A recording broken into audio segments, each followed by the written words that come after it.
I heartily welcome you to the Nerdist podcast number 132. First of all, I would like to extend a giant extra creepy hug to you guys because our New York Nerdist podcast lives are sold out this weekend at the Gramercy Theater. So thank you very much for making that happen. That was you. You did that. You did that. I love you so much. What's your problem, Portland, Northampton, and D.C.? Can't you see what New York did? Get on the fucking ball! See, I turned on a dime like that. It's like a hug punch is what I've done. But anyway, so come see us in Portland, D.C. or Northampton, and thank you if you're coming to the New York show. Also, I'd like to announce that the phenomenal Thrilling Adventure Hour has come to the Nerdist Industries podcast network. The comedy team Acker and Blacker have created this show that's been around for a few years, and it is amazing, and it was an existing podcast, and they've moved it over to Nerdist, so make sure and check it out now. The latest episode features myself, Dana Gould, Patton Oswalt, Paget Brewster, Paul F. Tompkins, and Scott Aukerman. That is also available if you go over to Nerdist.com, in addition to all the ticket information for other stuff. Hooray! Synergy! That's a word marketing people use. Haha! Also monetize. Something we'll figure out someday. Like now, we'd like to thank our returning sponsor, GoToMeeting, to the Nerdist podcast. GoToMeeting by Citrix can host your meeting online from your computer while your attendees can join from any computer or iPad, and now for iPhone and Android as well. Visit the App Store or the Android Market, download the free app, start joining GoToMeeting sessions from absolutely anywhere. Anyone can attend your meeting online. They can all see the host's desktop right from their smartphone or their tablets. Sign up today for a free 30-day trial of GoToMeeting. Have all the meetings you want for one low flat rate. Phone and voice over IP conferencing is included for free. Visit GoToMeeting.com, click the Try It Free button, and enter the promo code NERDIST. And now, the Nerdist Podcast number 132. Oh, this is a very special show, actually. Very special show. It's our first, in-studio music show, which we were thrilled and honored to have Ben Folds on the show. This episode's a little bit longer than normal, but I think absolutely worth it. I'm biased, though. And hopefully you will be, too. The Nerdist Podcast number 132 with Mr. Ben Folds. Now entering Nerdist.com.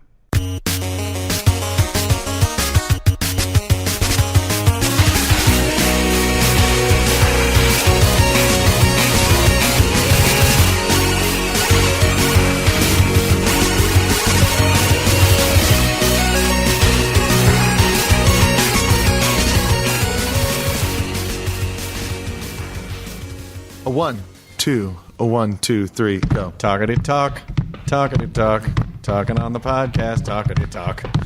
Should that be the new theme song? Yep. I think so. I can pull out a... We never really separated season 2 from season 1. We had just sort of seasons. started doing a host. Remember when we decided we would have seasons? Yep. And we made a different colored logo that you and I only saw? No, it didn't really last. That's...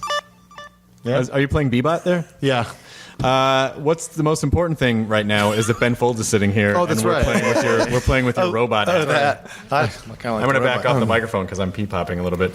We're recording at Swing House Studios because, and there's a very professional setup here that we're not used to. Not at all. The most professional. Oh, Ben, the peas. We're going to need you to take that again.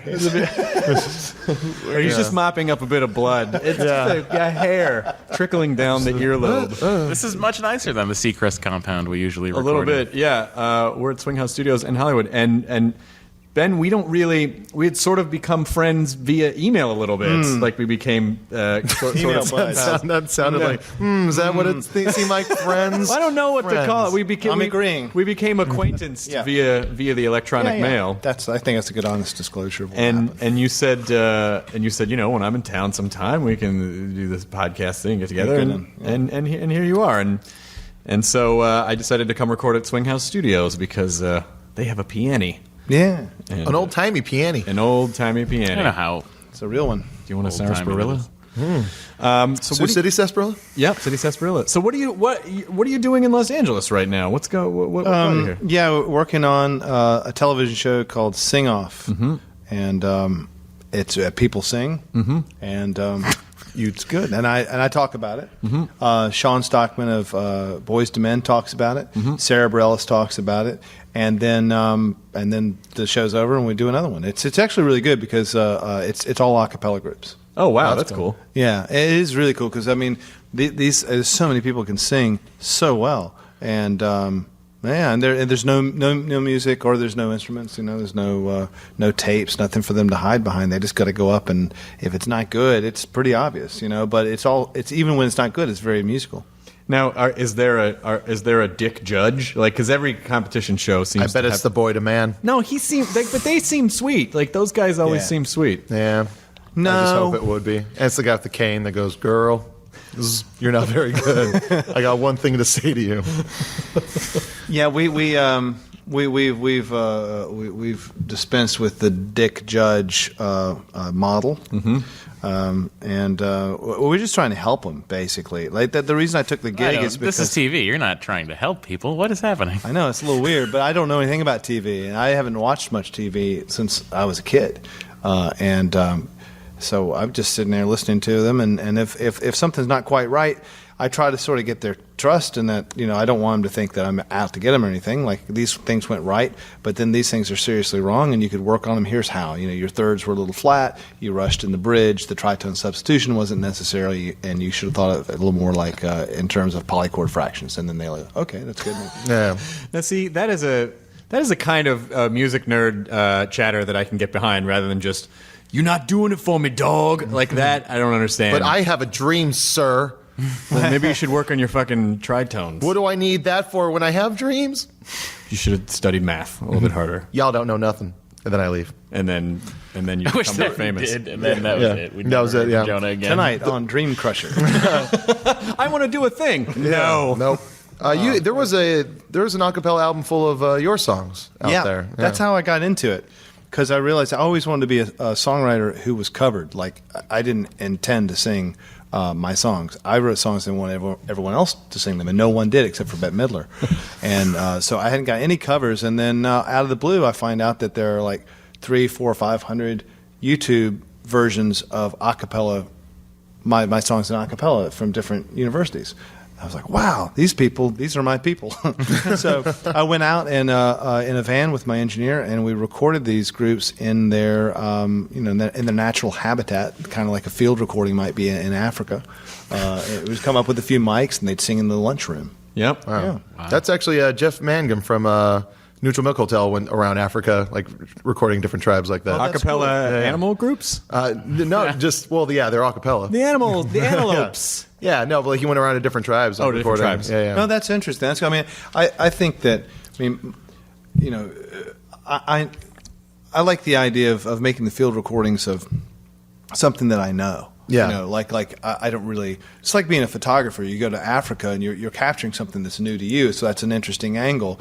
But capturing something that you really know and understand, I think, is actually in some ways harder. But it's a bigger duty somehow. So I just felt like I should just go around. This is like African field recordings, except it's on campuses, and I'm not going to get bitten for the most part. Did you give them notes ever? Like, did you do any direction, or did you let them do their version without any? They did their version exactly as they'd scored it, but I'd give them 3 or 4 takes sometimes and would make suggestions between them. Like, you're right. The same thing that I do on the show. That's why I took the shows, because when they asked me, I thought, well, this is exactly what I was doing on that record. Doesn't have to be any different. And I didn't know anything about all that. You didn't bring it stuff. So I know now, but I didn't know that then. So. Yeah. Now, I think the first Jonah has this classic story of seeing you perform. Was that at All Star Lanes? That was at All Star Lanes in Eagle Rock. I had just moved to. Oh yeah. Yeah. Al was there. Al, Yes. yes. Yes. That was. I had just moved out here, and I was working at a record store in Venice Beach. And if you pre-bought the album, you would get a ticket. You know the whole story. It's like you would get to go bowling and get to see you play.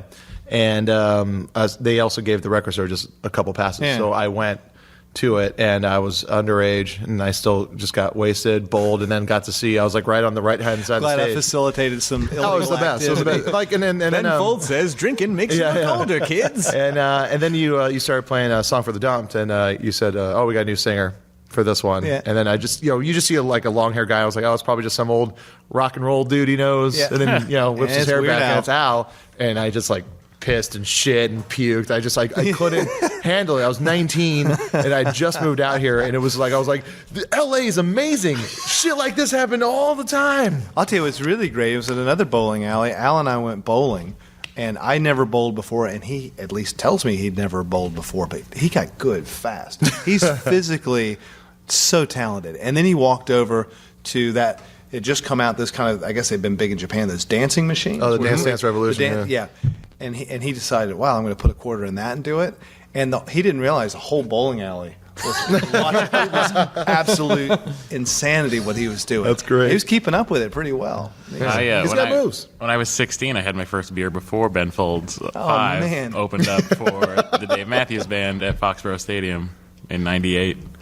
Yeah, kids, call in if you had your first underage beer at my show. Tell your it all underage works drinking out. stories. Now, are you friends with Dave Matthews? Because Matt's been to so many Dave Matthews shows. I have. I've been to a It's lot. not I met Mr. Dave years before he was famous because a friend of ours recorded me and recorded David, and I would hear all his music and I thought he was great. And I used to play it for people and say, this is going to be a big one. But what I realized early on is you either had the Dave Matthews gene or you didn't, because some people were like, what's that shit? Right, They yeah. just didn't like it at all, and other people were mesmerized by it. I thought it was really amazing. Like I always really liked it.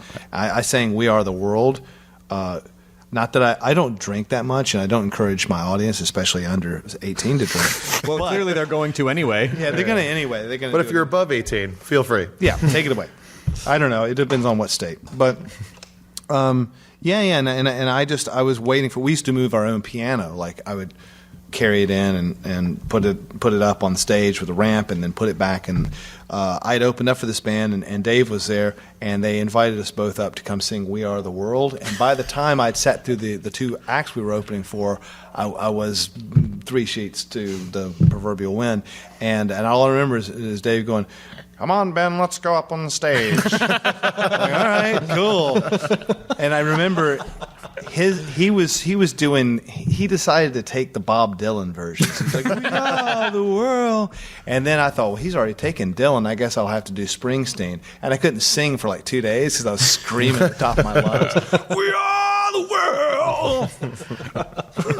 That's amazing. That was Yes, that's my Dave. That's my brush with Dave. And I recorded something for. I helped record something for. I guess the inauguration or the opening of Dave Matthews Band Day in Charlottesville. Oh wow! Which was he'd just gotten a record deal, and they were so chuffed about that in Charlottesville. The mayor comes out, 10,000 people. I mean, where I come from, if you sell a couple records, they just boo you out of town. So I thought that was amazing. Wow. Yeah, and I put the mics in the wrong way. Sorry to go on with this, but I put the mics in the wrong way. We hung the mics in such a way that you couldn't hear 10,000 people when they clapped. You just heard. Like people, talking about whatever. It sounded so small. I walk out of the van and go, this is huge. It's a big event. Go back into the van, and it was just so small. That was so that I want to apologize publicly to him. That's my fault. That was 1998. It was Folds 5 at Beck, and then Dave Matthews Band at Foxborough Stadium. Yeah, That was good. Because I got your album. My mom gave it to me for Easter. I got Whatever Never Amen for Easter. Wow. That's a cool mom. Right? Yeah. And there was a bottle of Jack Daniels behind it, and she's like, "You know what to do." It was a Rolling Rock. You have to drink. Drink up, Sonny. Just like Drink your up. father and I. Thanks, Mom. Drink up. Get sad. You were conceived before Ben Folds' concert. We were both 14 at the time. My dad and I are talking now because he decided not to listen to the podcast. Oh, good. He's like, that'll help. I won't Matt listen. has a problem of shitting on his family and then being confused as to why they're angry at him when they listen to the podcast. It's the Other people hear this show, right? No, there's only 5, 6 of us here. No, you're formerly your family. So you're from North Carolina, That's correct. and so when did you realize, like, hey, I think music is a thing I could do with my life forever? I was 2. Nice. Yeah, I was listening to records all the time, sitting on the floor and listening to records. And when the record player broke, I was taken to a child psychologist because I was running around the record player singing the songs and crying because it didn't work anymore. So I guess I was trying to get that sort of centripetal happiness out of the record Just like player. Superman Reverse Time. Yeah, Like, and a record to play. didn't work. And that's when Ben's father came and said, "You are not to interfere with human history." What was the record? The Prime Directive. Well, it was a lot of records. I used to like Little Richard. I broke all the Elvis records. Mm-hmm. And I listened to Little Richard records, and I liked I'm a Little Teapot, and what else did I like? It's hard to remember now. It was good stuff. And I had the album. Did you ever do like fake radio station where you'd be like, "Hey, it's Oh, yeah. You make tapes where you're the radio station." Absolutely, yeah. I did that too, but you had cooler music than I had. My parents had like the Bee Gees with the one that he did pretty with good. but the one that he did with Barbra Streisand.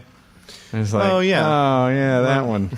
Yeah, I grew up with a lot of crappy like adult contemporary. Yeah, rock. it's weird. A lot of people tell me that like they grew up with really white people music, but I didn't know white people made music when I was a kid. I just never heard it. Like all the records that were at the house were all like Good? soul records. Oh. They're all old R&B soul records. That's from why the you 60s. broke all those Elvis records because you couldn't fathom. It's like, what is this white man doing with music? I think so. I think it didn't make sense to me. Yeah. He didn't sound like it sounded too smooth. It didn't sound right to me.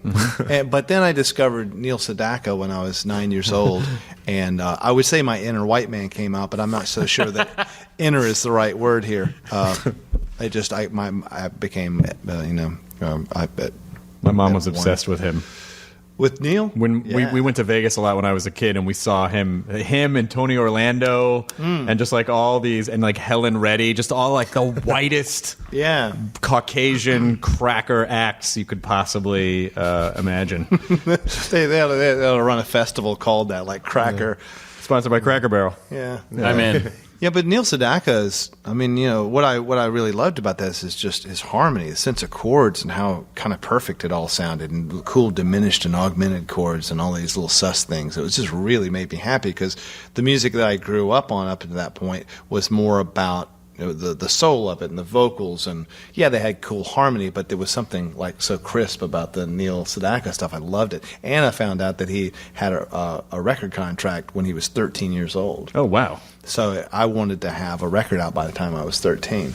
So it didn't work out. I got my first record out when I was mentally 13, but it didn't. There was like those old Harry Connick records where he named them after his ages, and there's like 11, 13, 19. That's what that's what cool. Adele's doing right now. Oh, yeah? Every time Adele puts out a record, it's her age.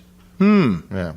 That's adorable. I feel like I should know more about who that is, but I don't really. Great singer. Really? Yeah. Yeah, she is. Yeah. Yeah, really good singer. Why am I already out of touch with popular music? How did that? I'm not old. Like, why did that happen already? It's a lot of work. It's a lot of effort to keep in touch with what's Yeah. coming out, and it can, because it's like so much more stuff starts seeming more foreign to you, or you don't like it, or you know exactly what they're ripping off.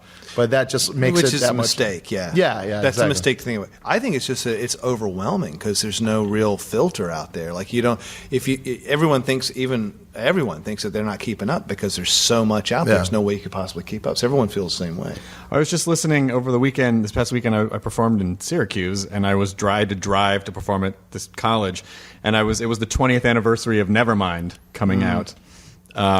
And so they did Jon Stewart hosted a town hall in Sirius with Dave Grohl and Chris Novoselic and Butch Vig. Really? Yeah, it was Wow. fucking amazing. But one of the things they were talking about is just like, yeah, there's no real, like, rock music now isn't really a thing anymore. I mean, it really isn't. It's like all the music industry is behind like hip hop or or dance or country or whatever. Yeah. I don't know. What do you think? Probably. I mean, I think that it's there in spirit, but it just doesn't have the same. You can't associate the same sounds or symbols or lyrics or anything with it. But I mean, sometimes comedy takes over, and that's the rock and roll of an era. Sometimes it could be movies, or you know what I mean. Like, it doesn't have to be a rock band with like four guys that are hairy and sling guitars. Yeah. You know what I mean. Like if that specific style, if you like that and grew up on it, you might mourn the passing of it. But I think you'd hear, I mean, I don't know, like Skrillex or something. I mean, I don't like that kind of music necessarily, but that's pretty rock and roll. But, what's interesting to me about your music is that I feel like it doesn't sound like it's of any era. Like, you could listen to one of your songs and be like, oh, that was written in 95 or 2004 or, Yeah. I mean, do you even... just because I don't know how writing music in that way really works. I mean, how do you, when you're writing songs, how do you sort of approach that? Do you even think about that stuff, or you just kind of do what you do? Well, I made one record where I tried really hard to make it dated, stamp it the year that it was recorded. And I recorded with a producer who was really at the top of his game at that moment. And that was the whole idea, because I felt kind of out of step. Like, I wanted to make something that, I mean, in all honesty, if you go back and listen to like old Blues 78 and you go, that's amazing music, it's cool that it's dated. It doesn't have to sound like timeless all the time. And I don't know that my music does sound timeless, but I think that I've always been a little out of step is the thing. And so I haven't like taken on all the flavor of the moment. I haven't done Just saying that sentence lets us know that. Yeah. Flavor. Ben Folds and Flavor. Yeah, I haven't, I've never made my music stupid dope. Well, but when are you going to trip that shit? Is that a thing people say? They I always can. think so. Trip that They shit? can. If you say just a little more confidence, it was pretty good. When are you going to trip that shit? No, that sounds Hell really no, What? dog. That was good. Yeah, Is that okay? I think it was a little bit too white and intended. Tonight on Dream Crushers, Chris Hardwick tries to talk like a cool person. Now I see what you're doing there, What? and I don't like it. I wish You don't someone seem like a real person. I wish that would someone. trip their I wish shit. someone would get in front of Simon for X Factor and be like, "Your show is very amateur." They just recreated, like, seeing the guy that looks like Randy Jackson. Like, are you fucking kidding me? Wait, that's not Randy Jackson? I don't think so. That makes me No, feel it's racist then. What? No, but they clearly like glasses, bald guy. Speaking yeah. of which, where's your plaid shirt and glasses? What? Oh, I didn't. I'm not on the. Oh, fuck. Yeah. Shit. One of these things is not like the other. For those at home, there are 3 people with plaid shirts and glasses, Yeah. and one that doesn't have it. Not me. I'm expressing myself with a polo shirt. With a plain colored Yeah. polo shirt. Yeah, That's why, really, I think you guys should adopt a uniform in here so no one feels left out. I mean, That's right. Yeah. Well, that was the Class Catholic school issues. mentality. When I grew up, you had to like they didn't want it. I agree It with was that. very social. Like, they I wanted say we everyone- go Star Trek 2 uniforms. You think so? They're the most timeless. Star Trek 2? Yeah, You don't want to go Rapid Next Generation? Then? No. Why? They're so much nicer in Star Trek 2, 3, 4, 5, and 6. All right. From now on, that'll be the uniform. Cool. You show up next time, and we'll be sure to do it too. Okay. Thanks, guys. Want me to order yours? See you at the party. Okay. We'll all wear it. All right. Were you a Star Trek fan? when I was a kid, I watched the first one, but I've never seen any of them after that. Okay. Well, So if you want to stick around afterwards, Matt will tell you about everyone in I'll let detail. you in. Yeah. It's yeah. great. It never gets old. Never gets old in there. Hearing Jonah, about it all seems that. like you're being sarcastic right now. No. Sincerity all the way. No, it sounds like you're being sarcastic. My new thing. Well, Being sincere no, about that's how even much I more- like to hear Matt talk about Anything. Star Trek all the time. All the time. No, but the facial motions that you're making right now Yeah. are even more sarcastic. No, he's being sincere, you People guys. people can't hear I'm this. pretty sure. I think he we wouldn't should lie to applaud me. Dr. Drew on this one. Dr. Drew, go ahead. Jonah, who touched you as a child? Who didn't? Oh, That's horrible. I'm that's sorry. really what would be the Yeah. problem. I like that you're also pretty. I mean, one of my favorite YouTube videos was the chat roulette thing that you did at the concert. Did you really? Did that guy? Was it set up at all, or did that guy really not know? Was it None really? of it was set up. We did it in 3 15-minute installments. We took out the dicks and just put it together. Once we did that, we were left with 30 seconds. Basically, everything that was on the video was what was left after the dicks were removed and after any kind of technical glitch, like something that froze on the screen or something Yeah. like that. And I just captured on my screen captured on my laptop on the piano. That was that. Was it an all ages show? It was, and I did tell the audience that if there were, that we couldn't control what you're about to see, and that you might, if you don't like seeing lots of dicks, you probably should take your kids out. Yeah. Yeah. I went to the Ben Folds show. So many dicks. Yeah. That's all right. The kids were drunk anyway. They were so you beat me to it. Oh damn it! I'm sorry. Give me some training wheels. Do you have a comedy? Did you have a comedy background? Because I've always thought of you as like, oh, Ben Folds, he's really funny. Like, what's your sort of My inspiration, one of my main inspirations besides all of the soul records was Andy Kaufman when I was a kid. And I saw all that stuff go down in real time, like every time, from the first time he was probably ever on television. And what was fascinating to me about it was the element of surprise, and there was also a dark thing in it. And my parents they believed it all. And I think a kid doesn't believe any of it because it's like, wow, this is fun. It's just fun. My mother was almost in tears one time because he was bombing on purpose, and it was so good. And I just thought, this is, as a kid, it's like he's breaking the law. So yeah, I don't have any kind of comedy background at all, but I just that to me was kind of what music's all about. It's like, how can you make a chorus surprising, or how can you make things an element of surprise in a form that you've seen over and over and over and over again. And he would go on television, and one time after another, it's like, he's going to be fucking with everybody. Did it again. And people always fall for it. Every time. Did your mom really hate Jerry Lawler? She's like, oh. By the time the Jerry Lawler stuff came along, I guess I must have been in high school by then, and I knew it was going on, but I guess I kind of felt like I liked his old stuff. I got the old T-shirt. I lived in Memphis for all that, which is where, like, Memphis was the epicenter of that wrestling movement. Oh, yeah. And that's where, like, Jerry Lawler and all that shit happened in Memphis, and just watching him... Like, he took out airtime and would insult Memphis, right? Yes, and you saw that stuff? Yes, and like shitting on it was so amazing. Yeah. Like, just as a kid, just being like, holy shit. I mean, like, here are these rednecks that are going to watch local Memphis wrestling, and here's Andy Kaufman basically telling them that they're fucking stupid, and the reason they're stupid is because he's from Hollywood and he's smart. And he can sue them. And they're pig fuckers, and he's going to sue them. And it was so just like watching someone shake a jar full of bees, and it was an amazing, amazing experience. No, it was good fun.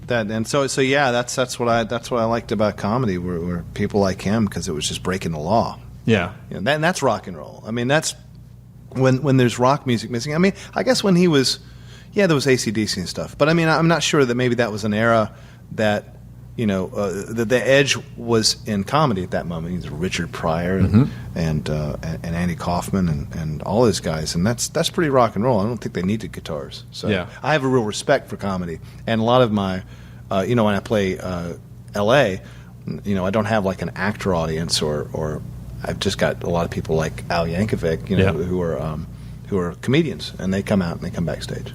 Well, because I think, there's a certain, in all of your stuff, it's just like, oh, Ben, he's having fun. Like, he's funny, and he's sort of fucking with the format, and he's screwing around, and that's, But I find my comedian friends best of all, they like the sadder music. They like. Yeah, it speaks to them more. We do. Yeah, and they seem to understand why the humor is there and what it indicates. Because it's more of an indication of how hard someone is trying to either retain their composure amidst something that's not fun, or just making a joke at a funeral because they want to lighten people up. Yeah. But they get that, where a lot of people are like, oh, that guy writes novelty songs. Really? I don't know what a novelty song is. I hate novelties. Well, a novelty song is... novelty songs are pretty... I mean, I guess... Oh, yes, that call on the street. Look at that, look at that. Yes! That's a novelty What song. about Guitar Zan? That's Ray Stevens. Yeah. Hello, Mudda, hello, Fada. Yep. That's not Ray Stevens. No, that's not No, a I didn't say that was Ray song. Stevens. I said We were that's just a- naming Ray Stevens songs. Yeah. No, I was trying to think of novelty songs. That's a serious song. It's a real serious song about that horrible camp. It's about abandonment. Yeah, it's horrible. Yeah. No. Ray Stevens also wrote Ahab the Arab, which is very that's right. poignant for, way ahead of its time. Why did I think that was For Jeff what- Dunham? It didn't really make sense until a post 9/11 world came. Yeah, to play. yeah. And it was like, Ray Stevens was really onto something. Why didn't we listen to the signs? Yeah. It's a problem. And they start reading his songs like fucking Nostradamus quatrains. Grandma's going to get hit by a reindeer. I want to remake the movie Knowing. The reindeer is capitalist America, and Grandma is the citizens. Let's make a sequel to Knowing with Nicolas Cage, where it's Ray Stevens songs or the key to the world's end. Yes, I'm sure they're hard at work on Nicolas the sequel Cage to would Knowing. do that. He would do that. Yes, he would. Well, after Season of the Witch. Well, I don't know what to You think. win some, you lose some. He loses most. Yeah, but he still fights, It's Nicolas Cage. It's always funny to hear about people like Nicolas Cage, where you go like, that guy's got like $100 million, and they go, he's lost all his money. Like, how do you spend that? What is that? How do you do that? It's all of his copies of Superman #1. I guess. I was like, did you ever see that special with the Michael Jackson special where he's walking through that gallery in Vegas and he's just pointing at stuff and he's like, I'll take that and I'll take that. It was like he just spent $2 million in like 15 minutes. Yeah, it's all relative. It's crazy. However much can come in can certainly go out. And then there's usually some tax story behind that stuff, right? Yeah. They forgot to pay their taxes. I forgot. Forgot. Air quote. I'm sorry. I made $10 million this month. I forgot. You get 5 of that? I'm sorry. I No, didn't that understand. doesn't seem right. Government. So what? When you sit down, do you sit down to write? I always wonder that about musicians versus comedians. Do you sit down to write, or do you have to get struck by the thing? I have to get struck by the deadline. That's usually it. And I set up deadlines and basically line a lot of people up to be let down if I don't finish it. Because I always have songs in my head. I always have things that I'm starting, but I find finishing it is really tough. And most of my best stuff was finished on a deadline because we had to get in the studio or I needed some extra stuff for a gig or something. Because you can enjoy the impulse of the song without it being finished. You kind of dither it out with da da da da da da. Thank you, New York. I mean, you can fix it in your head, but when it comes to making it real, that becomes skill and it's work. And like you say, you have to sit down. Then you have to go. Okay, I'm gonna sit down and finish this song. The album I did with Nick Hornby, what I was blown away with Nick was that he makes writing hours every day. He writes great stuff, and that's against if you come out of sort of my era of rock music, the idea is supposed to be like, oh, it just came to me and it just kind of fell out, No, you had to work at it. Yeah. and you're lying when you say that. And I've definitely implied that before, and it's not true. I work really hard at them. Are you comfortable once something is done at being able to walk away from it and go, that's finished? Or do you ever kind of go, fuck, if I just had more time, I would have done this or this? Or are you good about just letting it go? I think I'm good about letting the important part of it go, about letting the song part of it. I think I know when the song is finished. I don't have much, remorse and regret about what I did to the actual song. The presentation of the song is always what kind of confuses me. It's like, wow, do you record it like this or record it like that or turn it into a samba or what do you do with this? And I have a lot of ideas, but I'm never quite sure. Someone has to tell me to go home. And that was a good thing about the times I've had producers has been that they've told me to go home. And then you're finished. That's that. Do you think it's important to have someone? In other words, if you're just left completely to your own devices, like, I'm going to record this at home and I'll do it all myself, does that idea excite you, or is that like, no, I really need someone who can take all the stuff and then... I think I need a sense of event. Like, I really enjoyed doing this thing that we called the fake album, where the album Way to Normal was coming out in a month, and we were in Europe. And we knew that it was getting ready to leak.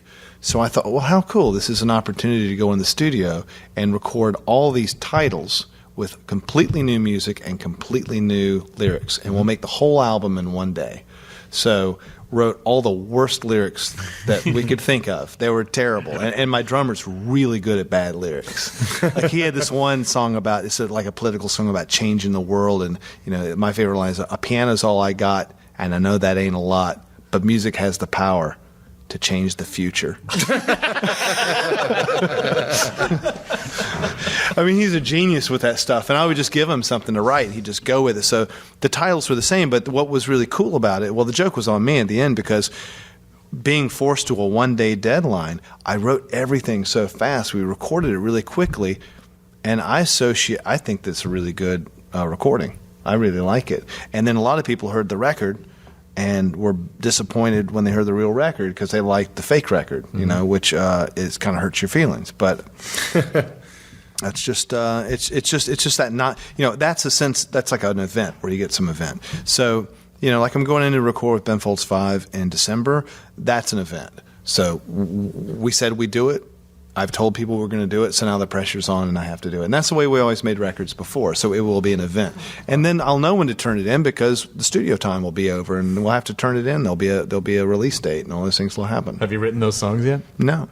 I have bits and pieces that I've thought about that I think are really good, but I haven't got full songs. When was the last time you played with them? We played about 2 months ago to add to a retrospective album that we're releasing, and it just seemed like it'd be a good kind of bookendy thing, like well, not bookend, but like it's the album's book middle. You book can put middle. You can put a little thing in little the gargoyle in the middle of two. Yeah. books. Yeah. Exactly.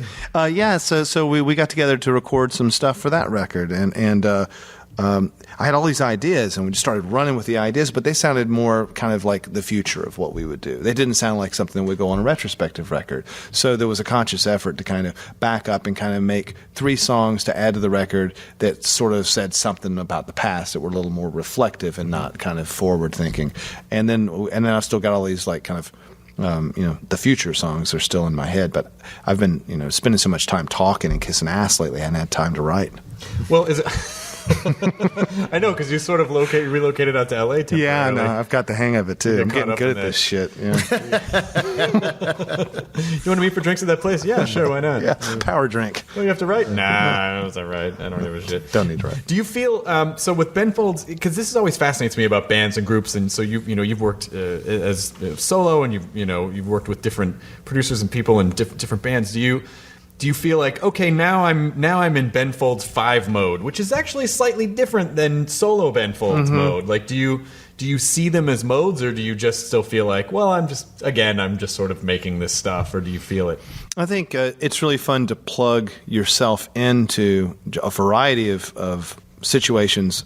You can make them uncomfortable sometimes, and sometimes not, and just see how you react to it, but react honestly. Mm-hmm. So I don't think, okay, well, I'm saving my change my clothes kind of, and this has been Folds 5 mode. I just go in and react to that situation the way I would, and then and I play with an orchestra, then I react that way, and the same as with doing the sing off. I would never, if I just spent I think musicians brand themselves too quickly, and they go, okay, I am this person, and then they take their lyrics and what their fans might think of their lyrics and the way they dress and everything. They begin to really marry themselves to it, and I think if you go too long without kind of testing that and doing other things, put yourself in a funk band, do play with string quartets, do other things that keeps you more you. Because you can invent yourself and then stay stagnant inside that. And when I play with Robert and Darren, Ben Folds 5, I play the way I play with them, and it just starts to happen, and that's just what happens. And I don't attempt to play that way with anyone else,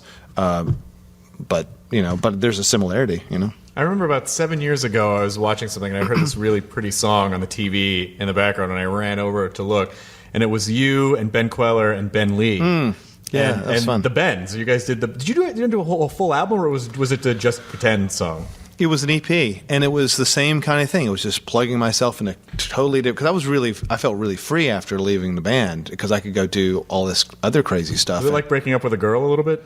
Yeah, I played the field, motherfucker. I want to get inside the other bands. There was also those commercials. Right. I want to get up in some Queller. There's also those commercials you did, and Corinne from Slater-Kinney was in the band. That's right. Yeah. I just loved the process of it, because the way that you guys told the story was, we were in a studio and we all went off in the corner and we each wrote this section of the song and came back, and that was the song. Yeah. And that always, it was like, oh yeah, I guess you could do that. It just never occurred to me. Oh yeah, you can do that. It's just and then it goes back to, it's just another way of working as yourself with other people, because Ben Folds 5 would have never worked that way. Mm-hmm. This was just very random. We were only kind of slated to be a bill in Australia, where it was just going to be the Ben's tour. So, the 3 of us were just going to do solo sets separately. And then Ben Lee called and said, we really need to do like some kind of commemorative EP together. And even that was going to be very separate, but we got in the studio and just started making shit up. And we were in there for like 2 days, made a whole EP.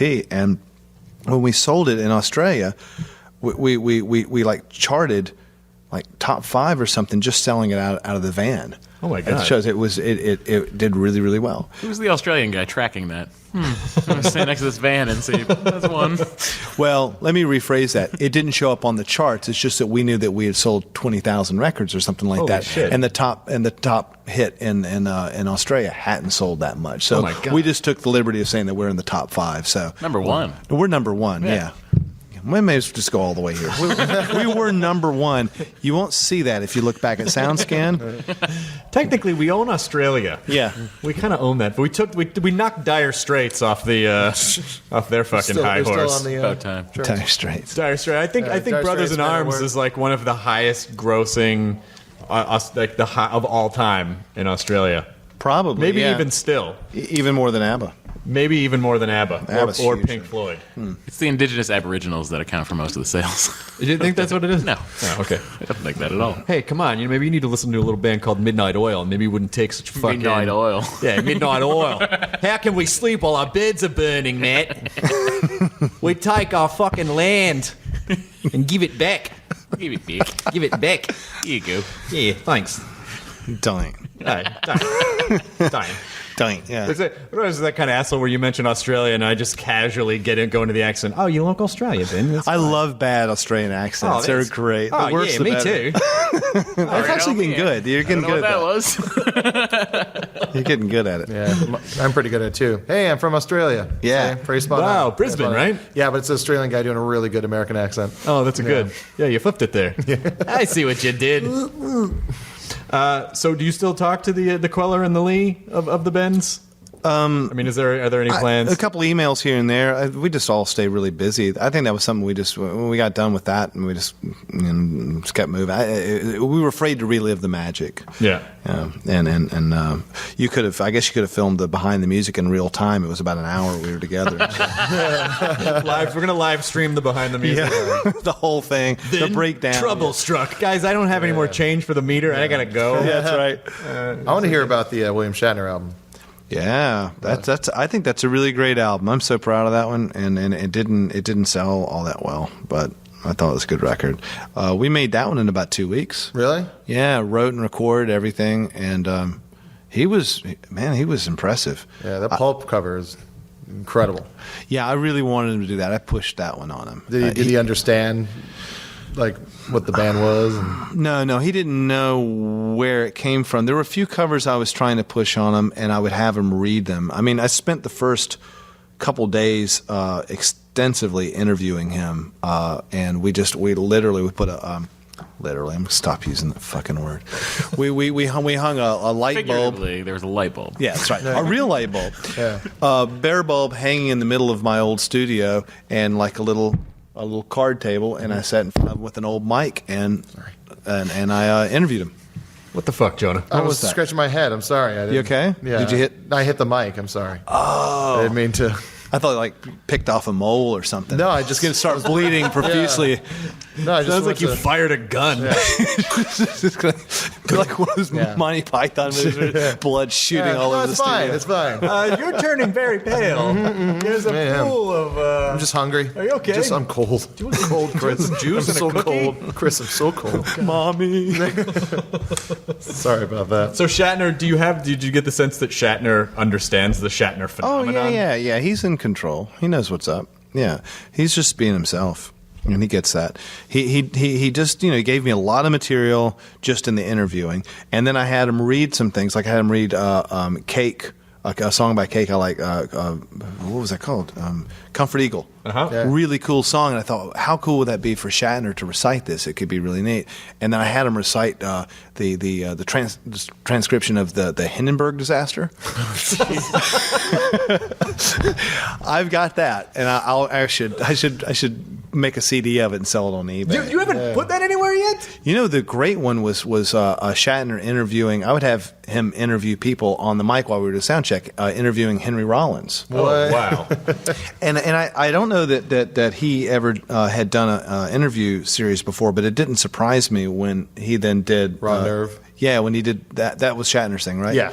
Because he's really good at it. He's a great listener, and he really gets into people's heads. And I never saw or heard Raw Nerve, but what he was doing in the studio was great. I mean, Rollins would kick my ass for saying that he cried or anything. He did not do that, but he had him on the couch like completely, like it was in psychotherapy, and it was really absolutely fascinating. No one gets inside Rollins. Shatner's like, is he like penetrated Hannibal, is he like Hannibal Lecter in that way? No, he was Lamb, stop screaming, Ben. Yeah. Well, there's that. He does talk like that. That's the way he talks. But But for real, like when you're talking to him for real, he talks that way, or does he Benny. Shatner it up? Benny, you're picking at me like a chicken. Yeah. Benny, Billy. What were he and Rollins talking about? What was he digging around in Rollins You should about? release mom. that. You have to release that. Just the conversation between Rollins and Shatner. Exactly. Talking about It's his mom? He was talking to Rollins about how he grew up, his relationship with his mother, his first girlfriend, all kinds of stuff. Wow. And we're setting levels and stuff in there. And I said to my engineer, Joe, record all this shit. I don't care what you do. Record it all. He goes, well, I'd like to get some level. Fuck the levels. Just keep recording. This is amazing. Of course, I have no idea where that tape sits in the studio somewhere, but we really should. I should send it to Bill and Henry because they've become friends now. Like they watch football together. I brought them together. Yeah. That is an amazing marriage of awesomeness. Yeah. The two Rollins and Shatner. Reality show, just two buddies, the real odd couple. So hanging out. Henry had so much respect for him, which was really, really cool, and they just got along really well. I really like both of them. I really like Henry a lot. He's a great guy. I feel like the first thing that should happen is putting the Shatner monologue of the Hindenburg over the Hindenburg footage. Yeah. I mean, that right there is 10 million views on YouTube alone. And then that interview series sounds. Or what would be another visual, like something modern that it could play against would be really kind of interesting too. A kid eating ice cream. Yeah. just a bunch of chubby American kids like jumping fried food in good slow motion, like high speed. You know, just shoving it in. Yeah, that'd be great. Like the Red Sox collapse. I don't year. know Whatever. what that is. I'm just saying it's very What happened? tragic. They collapsed. They had a 9.5 game lead, and they're tied right now, and there's 2 games. Oh, that would work. Yeah. He really went over the top. I was expecting him to do it, but I was learning about how he, how he delivers and what his method is. Because when he read the Hindenburg thing, he was aware of, he'd heard it a million times. It's like, and the Hindenburg, or whatever it is, all the humanity. You've heard that, right? And he just really overdid it. I mean, he was crying and wailing and yelling up into the sky and stuff. And I thought, okay, well, I can't let him do this on this record. Like, this is the opposite of what we need to do because that's what people expect of him, and he's funny, and his timing's funny and everything. But what I realized is the most powerful thing would be if he just gave us the truth. Yeah. Just like, tell us your story, things about your life, what you love, what you don't love, what just the things you write songs about. And when he would do it in a really animated way, he got sick of this. But I'd say, could you just do it straight this time? I just want a straight take. He goes, but you're going to use it if I do it that way. I say, yeah, I probably will. But let's give it that go. And he thanked me for it when it was over because I think he realized that I had his back. I didn't want him to come off like a clown. I wanted him to come off like him, That's so funny. I mean, as you're saying that, for some reason, I'm starting to think about Leslie Nielsen. Yeah. And just that period of his career, with the Zucker brothers, where it was like, where he was just straight. Yeah. And then at a certain point, he realized, like, wait a minute. I'm funny. I'm fucking funny. And then there were a string of movies where he was totally, like, playing the comedy. And it was like, no! Oh! I mean, I love him to death. He's all good, yeah. But there's that point where you're like, oh, no. Go back to before when you were still, like, straight guy. You don't have to do Spy Hard and Mr. Magoo. You don't have to. No. But he did, and I'm okay with Spy Hard. Are you? You okay with it? Yeah. I enjoy it. If not, I'll watch it. Al did the soundtrack. Yeah, that's right. Yeah. That's true. It's a really good opening credit sequence. It is It's good. like Al swimming through. We were sort of gushing about Al on the way over, but one of the best people ever, that guy. Yeah. Who just never ceases to amaze me. But it's like, he's still fucking awesomely relevant. And that makes me happy. No, I think we should all bow right now in the direction of Doheny. Just take a second. Is there most of the comedy people that I know, and a lot of like, there are so few people that I feel like were not touched by that guy in some. Well, he touched. That's right. I mean, Exactly. Name someone, please. I mean, one person that hasn't. who wasn't touched by that guy in some way. Did you? You must have been a huge growing up. That would be a great record of Touched by Yankovic. touched by an owl. Joel. Hello, I'm Romadoni. I'm here with Al Yankovic. He was interviewed on Raw Nerve. Al was? Yeah. Yeah, that's right. How was it? it was it was a good interview. Yeah. Got real deep. That's what the whole show is about, and the seating arrangement on that show is neat. It's like, you remember that old SNL commercial? toilets. Yeah, the love toilet. Yeah. That's what the seat was like. It was just two chairs like matched in the middle, facing opposite ways. Yeah. Really? Yeah, facing each other, and like his like Chandler's hand was on the other person's hand a lot of the time to kind of comfort them. But yeah, it was a great episode. It's downloadable on iTunes. They're not making that show still. No, but I mean, you want it to be longer. You want it to be longer and have more of but it's like kind of cut for commercial and stuff like that. I'm just going back to something you said earlier. I guess it just hit my brain, but I'm fascinated by the idea that you said when you set out, you really kind of wanted people to just do your songs. Yeah. Like rather than, I mean, so at what point did you go, fuck, I'll just sing them? Or was that were you just sort of biding your time until that happened? Well, I always have had very low self-esteem about singing. It's not something I'm comfortable with. Even now, I'm just not comfortable with it. I would show people, I would get like official singers, like the guy who's in the neighborhood who's known for singing, and bring him around and show him the song, and then he could record it for me. And I couldn't get them to take out all the jive. Mm-hmm. It would be like, show them something like, I don't know, I love Al, and they go, I love Al. Soul yodeling, we call that. Soul yodeling, yeah. Souling. They do something to it which would make it sound, it would just make it not, I didn't buy it, that's all. And I just thought, that a vocal should be, how cool would it, I had a theory, that the vocal should not have vibrato and it shouldn't have any licks, and it should just be like a real plaintive, just straight ahead, stoic delivery of the lyrics, and that people would really listen to the lyrics then instead of the notes. And after a while, I realized no one was going to do it. And I got more comfortable just showing them, just hearing myself sing didn't make me want to vomit anymore, which I used to get so nervous, even just to show the guys a song. I would say, here's the song, and I'd start to show them. I think I would just clam up and get nervous. I just felt like it was something I couldn't do. But it took me a while. I think I landed the plane on that issue right as Ben Folds 5 was breaking. Mm-hmm. And prior to that, and one of the reasons is I was looking through all of my material for this retrospective. The cutoff date for me was anything prior to being just comfortable enough to actually deliver the song, because before that it sounded like shit. Really? You honestly Oh, think that? absolutely. It's horrible. God, but your voice is so great. You know that now, no, right? I don't. No, but I think it's at least it's comforting to me to know this is going to get like raw nerve. I'm going to start crying. lay on the couch. Lay on the couch. No, it's comforting to me, and I'm sorry that it's because of a painful thing for you. But it's comforting to me to know that even people that you look up to and you go like, oh no, they've made it.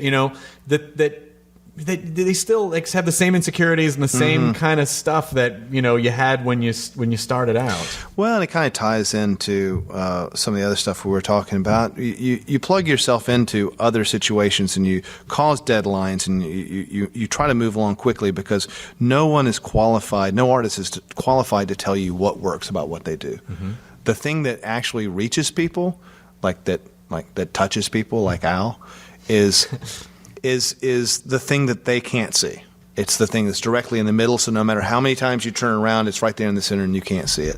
And that's why when I produce people, I like to get them out of that zone. Because they always think, if you ask someone like, why did people liked you in high school, why is that? And someone's going, well, and I was the class clown, and I gave people candy, or they'd come up with some crap. And then, you ask the people in the class, go, no, it's because he was a nice guy, and it was because I like this and this. It would be different reasons. So artists begin to arm themselves with all these reasons that they work, and then they arm themselves with the reasons that they don't work and their insecurities. And I have no idea. I mean, I trust that when I make pitched mouth noises, that it's acceptable for a commercial recording, that it's a commercially viable recording. But I don't accept that it's something that I think is very good, that I would want to hear. I do intellectually, but I don't otherwise. We're in such a the American Idol culture of what's happened to singing now drives me fucking crazy. Yeah. Because when you listen to if you listen to old recordings, you listen to someone like Etta James or old Stevie Wonder, they're not I mean, Stevie did some crazy stuff with his voice, but he's dancing with it, he could. But it wasn't I feel like what's happening is people are confusing technical proficiency with soul. And it's no, just going at the end, that you're just fucking showboating. That doesn't mean that you actually have a story to tell or any soul or any kind of thing. It just means you can control your voice, and I feel like people should be sparing with that shit. Yeah, I prefer that. And at the same time, and then what happens is we say that, and we kind of put that in sort of some policy that you file away in your head. Then someone comes along the next day that does all that jive ass shit that you were talking about, and we love it because for some reason they connect in that way, you know. So who knows? But I agree with you. I'd rather hear someone suck straight ahead, than suck with all the technique. I think it was Angela Adams had some really great quote about a technically perfect photograph of no idea at all is much worse than a shitty photograph with a good idea or something like that. I can't remember what it was, but it's strange coming from him because everyone always said he was Mr. Technique. Yeah. But what he was saying was, if you don't have an idea, if you don't have anything to say, then like shut the fuck up.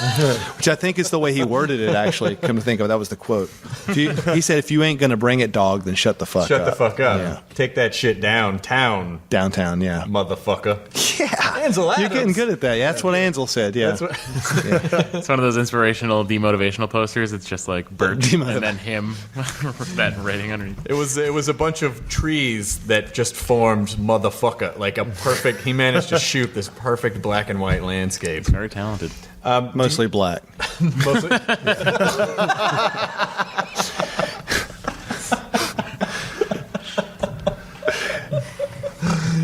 His book was. Chris, what the fuck? Chris. For those of you at home, Chris has impaled his eye on an SM-57. Now we have two people spurting blood. Really the best mic to impale yourself on. I gotta hand it. It makes it for the best noise, that's for sure. Oh, I was. Yeah. Boink.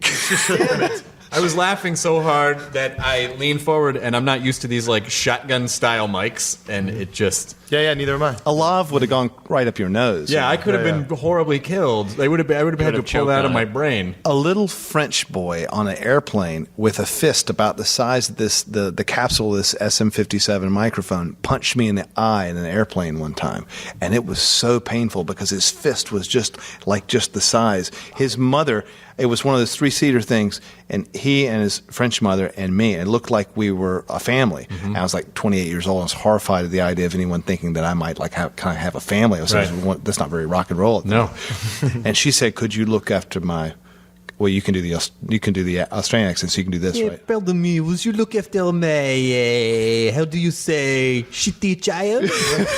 Exactly. So she said that, and then she went to the bathroom, and this kid just started getting really naughty, and I was like, shh, shh, shh, be quiet. And he's like, and I did that back to him, joking, thinking he would think that's funny. He said, and I said, boink. Whoa. Little motherfucker popped me right in the eye. Didn't have my glasses on, and it went like right into the socket. I Comes back, his hand's just in your head. Yeah, by the time she comes back, then I'm beating the shit out of her. Yeah. It was horrible. I couldn't explain to her, your child hit me. You don't even know. You're crying. You don't even know what he did to me. Your child made me experience the most pain of my life. Yeah. And then the mom goes, "Me too." Did you? Yeah, I know. Yeah. Could you ever imagine a had child something causing so coming. much pain? Yeah. Oui. Yeah, we. Do you? When he came out of my wee. When he came out the way, he was no longer. He's a huge I like how we always revert to like some kind of Mexican accent. I'm like, where's that going?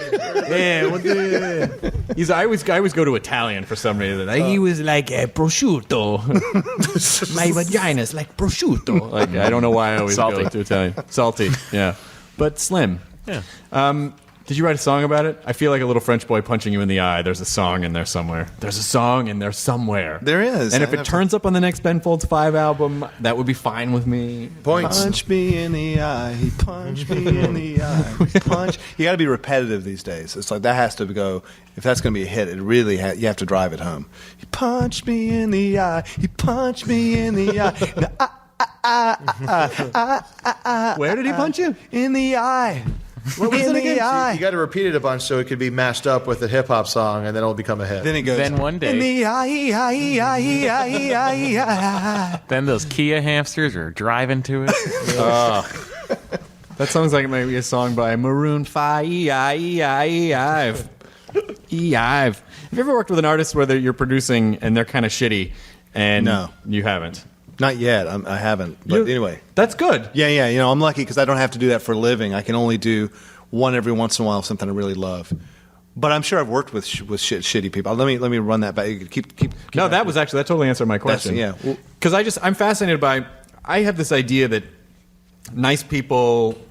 That if you ask a bunch of nice people, like, have you ever worked with assholes? Most of them will be like, not really. And then I feel like there's some people that just sort of create the drama. Yeah. And that they're sort of magnets for it. Yeah, asshole magnets. Kind of. Because Yeah. I've been doing television for a long time, and I don't feel like I've ever worked with someone I'm like, what a fucking, they wouldn't come out of their thing, and they, Yeah. I've never had that I happen don't see before. much of that either. It's weird, but people like that myth, you know.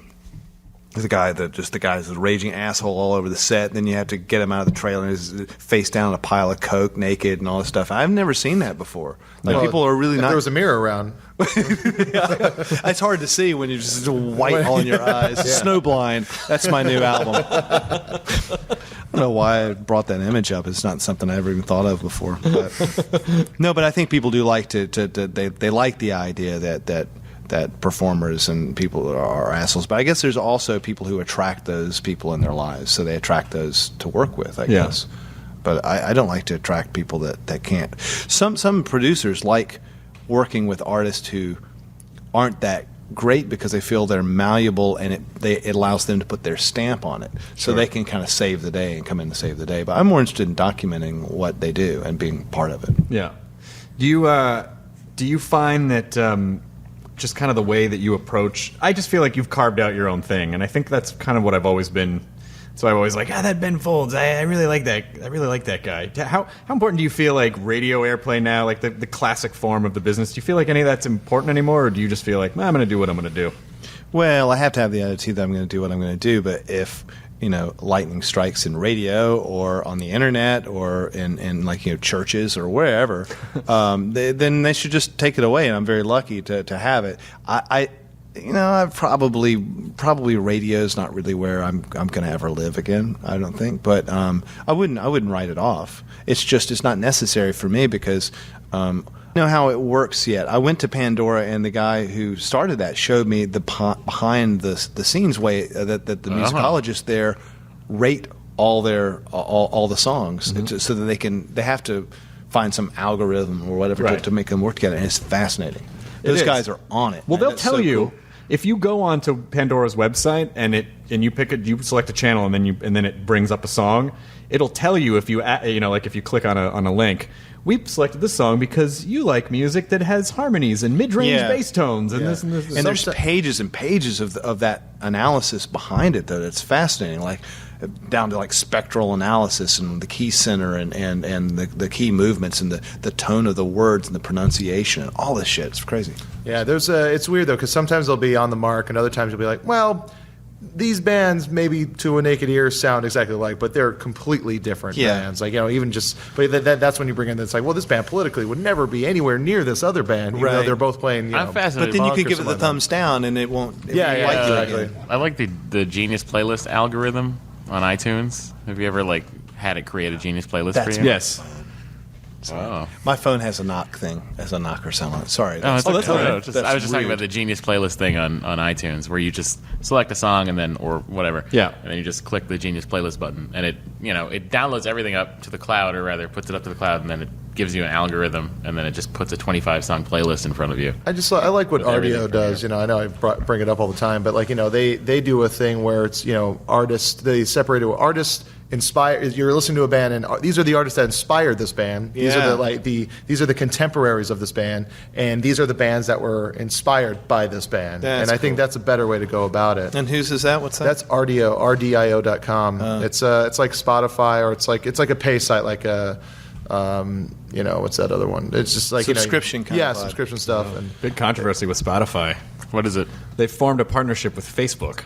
And so now if you want to sign up for Spotify, you have to sign up with your Facebook account. And it will tell people what you're listening to. And it's just like, hey, maybe give people the choice. Yeah. Maybe I don't want everyone to know what the fuck I'm listening to. They need to connect everything. Everything needs to be connected. But I do like RDO a lot, and it's a great way to just because sometimes you forget about bands, and like if you're listening to Superchunk, you're like, oh, I forgot all about this other band, like Portastatic. Oh yeah, I love Portastatic. Why I've been listening to them forever. Do you go out of your way to listen to new? Do you force yourself to listen to new stuff just to try to stay like? I never have.